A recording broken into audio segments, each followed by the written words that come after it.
So I had a plan, and that plan is now out the window. It's completely shifting and changing. The Chaser's going to be getting a whole new engine harness and a whole new ECU. And we've come to none other than FTA to get it done. But before we get into that, let's thank a couple of the channel sponsors. Obviously the biggest one being Holdfast. Shout out to me. I'd like to thank me and myself and my wife for supporting me and myself and my wife. Also a big shout out to GT Radial for supplying rubber, all the rubber we need. Another partner we have is BC Racing, always taking care of us, whatever suspension, again, from the RTR boys all the way down to the Stance kid with the cambered out FRS that you hate seeing drive down the street. They do it all. Stance, pro level racing, BC Racing's your go-to, so hit them up. And then a special one for today's episode, FTA, Mr. Joshua West. Get in here. I want to introduce you guys to somebody who's near and dear to my heart. This is Josh near West. And dear. You are. Aww. Josh West. Aww. We met a long time ago at a different company where I had my engine built, and then I met you. Josh is wiring specialist, tuning specialist, motor specking specialist, and he has a killer mustache right now. We'll see how long that lasts. He's getting old. But Josh has tuned some of your favorite drivers' cars, some of your favorite off-road rigs. Can we talk about any of those at all? Is that okay? It doesn't matter. Okay, cool. So Lauren Healy and Vaughn Gittin Jr. have that crazy 1,000 horsepower thing. John, cut to it. Josh wired that car, tuned that car, and has been maintaining it like it was just here not too long ago. Hector wired that car. Hector wired the car. Hector's also here. I also met Hector as well. You guys will see him around in the episode. But these guys get down, dude. Like, there's really, the track record's just shown. We built the car 4 years ago, almost 4 years ago. Yep. You wired it, you tuned it, you spec'd the motor. No and we scattered had, parts. Huh? No scattered parts. No yard cells. That's just good. No yard cells yet, and it's on its way. I mean, the motors, at some point, parts get fatigued. But the tuning on the car's been amazing. The wiring on the car's been amazing. My car's been great. And I keep telling all of you guys, and you don't listen to me, especially you, Gary, to take your car to a real tuner, and I don't care if that pisses people off, bring your car to a real tuner and have them actually dive into it and tune it properly so that you could possibly get 4 or 5 years out of driving your car. So the Chaser's gonna be getting a massive upgrade. I'm excited to see what we can do with it, but this was not the plan. But here we are. It'll work. I believe you. It'll work. I believe you. about it. I believe him. I'm scared, but I believe you. Just take it easy on me. It's my first time. Aww. So Anthony is obviously here, but pretty much the way this whole thing's always worked is that Josh wired and tuned the Pro car, and then Anthony has been the dude who's maintained the Pro car, along with Hugo and Frankie as well. But Tony's always kind of been more of like my wiring guy for like my other projects and things like that. So when we're doing a rebuild on the wiring and we're going to jump into this process, I really want Anthony to be involved because I want him to understand how the car's put together so that when we go out and we do things at like Winter Jam, which is what we're preparing the car for, he's not in the dark coming into a car he has no clue about. So I got to get a hold of a external wastegate, or sorry, calling them E-gates. I got to get a hold of an E-gate in order to utilize the ECU and the new harness we're going to do. And then I got to get that CO2 system returned or sold to somebody.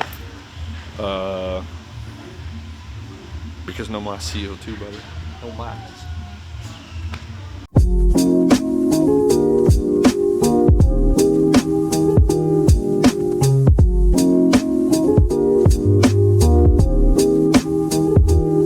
I'm learning. I'm an NA guy. This guy made me an NA guy. But I read online, this is the problem with the rabbit holes, is that I read online that the E-gate's like probably the best and most technologically advanced way of controlling boost. Is that correct? Yes, no. Yes, well, no, what maybe. it is basically is it'll give us infinite control. Basically, if like the way a lot of guys will set up is with a wastegate, you've got the spring in it, and then you've got the bottom side of the diaphragm and the top side of the diaphragm.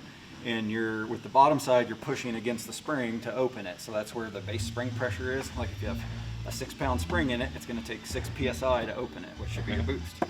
So, and then with dome, you also can now change the spring pressure. That's what we were going to do with the CO2, where if you take and, because like I said, there's 2 sides of the diaphragm, there's the bottom side and the top side. So if you take and add pressure to the top side, every pound is a pound more you'd have to make in the engine to open the wastegate. So that's where CO2 is really nice, because you can come in, throw in a light spring, and then if you ever have problems, it just defaults to that light spring. With an E-gate, you have none of the, you're not relying on pressure to make pressure, you're not relying on springs, you're not relying on a diaphragm, you're not relying on anything, you're basically just relying on a bypass position and a valve that we control electronically. So boost at that point is theoretically, we can do whatever we want with it. So you have a lot more control over it. Correct. You have control all the way up until you outflow the valve or the tubing, and then you lose control. Gotcha.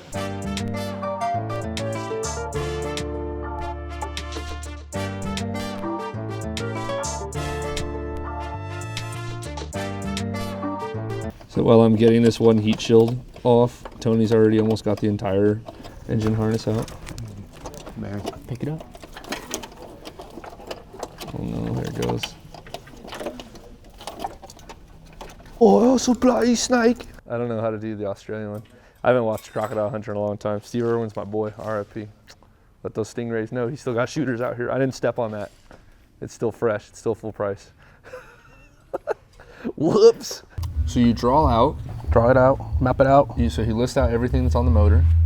Anything that we need to wire.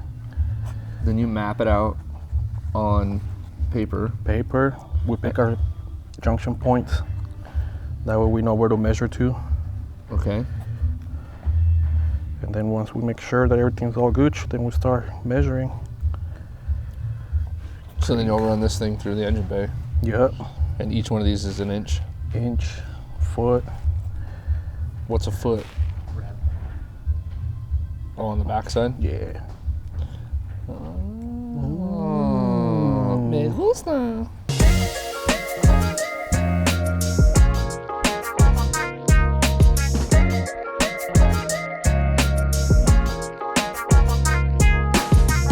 You've seen all the work go down, and interesting enough that all of it is just to get rid of this and have a ton more control over the boost. This is a tile wastegate. If one of you guys is interested in buying this, it's here. I have it.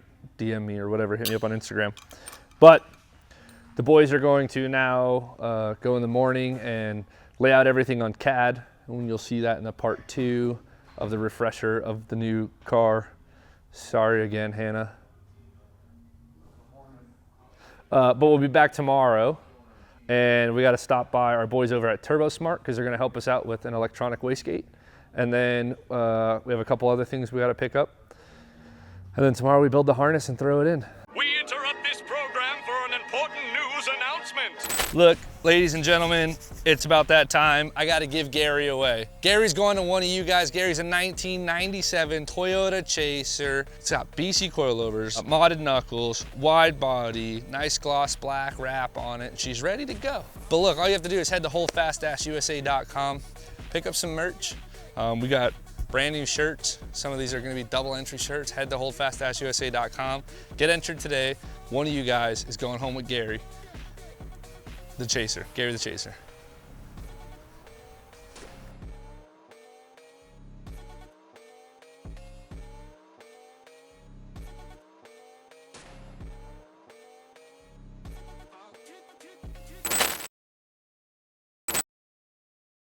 Yo, we're back at FTA, day 2 of the sidetracked Chaser build.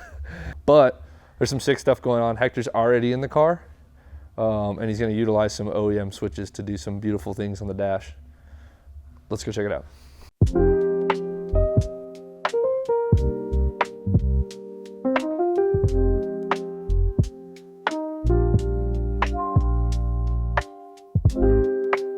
So you got a couple of sick things going on in here. What exactly are you up to? This is Hector. Hector's up to things. What are you up to? We're running wires to reutilize your OEM switches so we can change menu and pages on the ADU. So the car came with this ECU Master Digital Dash. I believe that Rich had this in the car when he originally built it, so Dustin just kept it. But the dash wasn't being utilized at all in the ways that it could be utilized. And so we're gonna do that here. Those OEM switches, like an old traction control button, and I think, what was the other one? Oh, it's like another traction control for like snow or whatever.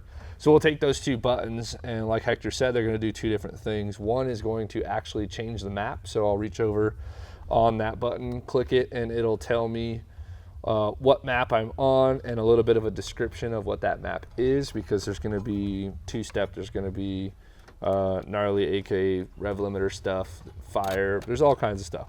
So it'll tell me probably my boost level and horsepower level and what that description is of that map, and so we'll be able to change through those. And then the other button will be page, and page is essentially like your iPhone, like let's say you go on Instagram and you're swiping, one page is your main feed, you'll click the button and then it'll be all of like your side information, or for Instagram your DMs, or another one will be a For You page or whatever. So it'll do the same thing here. We'll have our main display with coolant temp, oil pressure, boost, all those readings here, RPM, probably speed, we'll see what we get into exactly. And we'll have all that displayed, and then there'll be another page we can click over, and that'll show us our O2 sensors. It'll show us way more in depth on the data that's coming from the motor through the ECU and being displayed on the dash.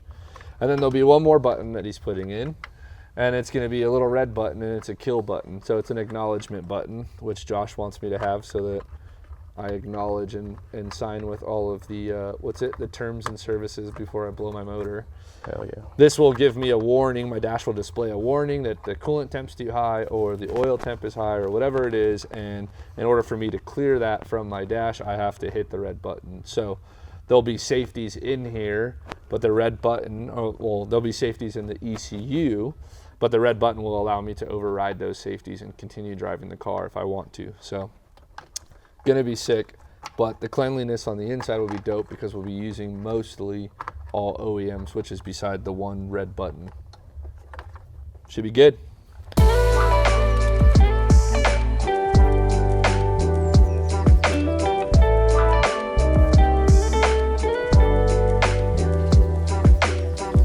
We went with the Mtron KV8, which this ECU is ridiculously strong, and there's all kinds of stuff you can do with it, right? Oh yeah. This is like top tier ECU, and originally we got this for a different car, and I had it sitting on the shelf. So when I brought up the e-wastegate, Josh was like, well, if you had an Mtron, then that would be a good idea. And then I was like, I do have an Mtron. So we had this laying around for a different project, and we pulled it out of the woodwork. So we're switching up. Before we dive further into kind of this stuff, one of the things I was super stoked on is that we're getting rid of the wiring specialties harness, and you're doing a wiring harness now for the whole motor. Correct. And this is what you guys technically specialize in. Right. Is harnesses and electronics and like tuning. Yeah, so our specialty here is we'll do full wiring integration or any type of electronics integration, either ECU tuning or PDM calibration or display setups or anything we need to do with any type of module that's in a vehicle. We'll come back through and program it or wire it in or do whatever we got to do.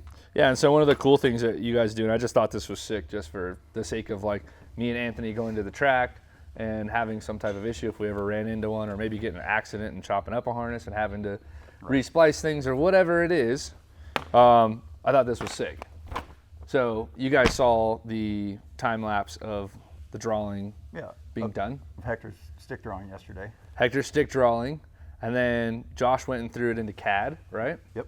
Drew it all out in CAD, and then on top of you having an actual CAD layout of what your harness looks like, they also do all the pinouts, the wire colors, the connectors, everything. So you get a full schematic and, diagram. One of the big things, and this is probably the most major upgrade to the car, is going to be the Mtron ECU. With the CO2 or with a black box, you could still operate the E-gate, and you can still operate the CO2 dome control, But what other things can you do with this that you couldn't do with like the Link, for instance? Well, part of it is we can direct drive the E-gate, which is the really, really large part of what we're wanting to do. So no black box at all? No black box needed. That way we can fully control the positioning and everything just off a boost or demand or whatever power we want to make or torque we want to make. The other real cool thing with the Mtron is we're not just basing need or boost or anything off of an old school way of thinking, where you used to kind of tune a car and say, okay, we want it to make X amount of power. We need to figure out how much boost it needs to make that power. When we run an ECU like these, we can take and already pre-tune for max power, and then we know we can come through and have all of the torque management on in the car, and then we just start assigning torque output values or actual just torque, a torque target or a torque aim, and then literally the ECU will take care of the airflow calc and the rest of it, to where we don't have to go through and build some type of like pulse width modulated table or some type of duty cycle table based on an analog control. We're going to come through and actually set it up all closed loop, and then we're just going to do, okay, you know, if there's a low horsepower tune or a high horsepower tune, it's all just torque targets in between there. And versus just a boost aim, we're actually going to aim at torque rather than boost. Gotcha. So it's essentially like a super gnarly supercomputer. Well, it's just a different way of looking at things and approaching as far as how we're getting the power out of the engine and how we're approaching that power. Gotcha. Yeah, my little Japanese beater's getting a high-end computer. That's going to be sick, dude. So that's dope. This is cool because we covered kind of why we're swapping out of the Link ECU to the Mtron. And then the other thing that we're switching out is we're switching over from, originally the idea was to go from a boost controlled wastegate to the CO2 controlled wastegate. And why would you do that jump? Well, that jump, because then a lot of times if you're using boost as reference to control a wastegate, you have to wait for the boost to be able to have any kind of control. So if you're getting in and out of the throttle, if you're doing anything, you're going to lose on the low side where the compressor's not making enough air, obviously, to make the boost. Yeah. So then you're losing any type of further control that you would have on the wastegate or on the dome or anything where you're waiting for the boost. So if you go to CO2, now you're already pressurized. You know exactly how much pressure you're feeding, and you don't have to wait for anything. Yeah. So that's a jump from the vacuum to the CO2. Yep. Now, why would we go from CO2 or vacuum to E-gate? E-gate, we end up with even more control as far as the way we can dump, the way we can spool is a little bit different now as well. But what's really nice is it's even just a higher flow valve, which is really, really cool. In the same, it's the same size. I think that's literally I think this is the 45. Right. So 45 bolts straight on, but now because it's not a valve that the gases are hitting directly, it's but rather a blade, throttle body, you can flow more. Right. Well, we also have better control out of it too, because we know one of the cool things about having a blade like this is we know how much it flows at a given position. So then we can aim, again, we can aim exhaust, or we can aim the gate off of flow, or we can aim it off of something else other than just some type of boost. Yeah, so that's going to offer us, and this is kind of me, just more my autistic side, is I like to see like fire and different things like that. And so now we have full control over it, meaning that you can like open this on a two-step or whatever, and we can watch fire come out of it. Right. Obviously, he's way more advanced when it comes to tuning, and he has a better mindset on keeping cars alive and trying to regulate motors properly. Where my mindset is more like, how do we make it make cool noises and shoot fire and flames and stuff? So between these products, you're able to do my dumb stuff and his smart stuff all at the same time. So it's one of the big reasons why we're making the jump, is to have better control. And then again, just parts that happen to be laying around helped out big time. So one of the thank yous is to Turbosmart for helping us out with this. They're in Riverside, California. So literally on the way up here, because these guys are in Hesperia. Literally on the way up here, it was like, we're just gonna stop by Turbosmart and grab one, and we'll come up. Makes it easy. Makes it so much easier, so.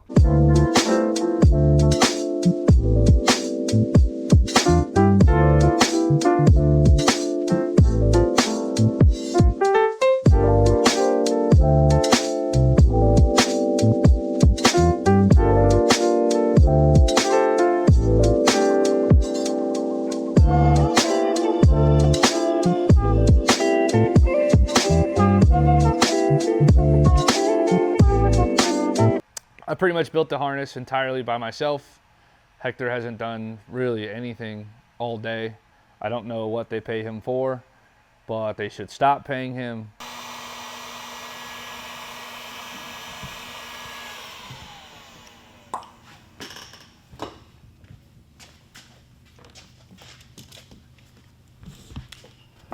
Yeah.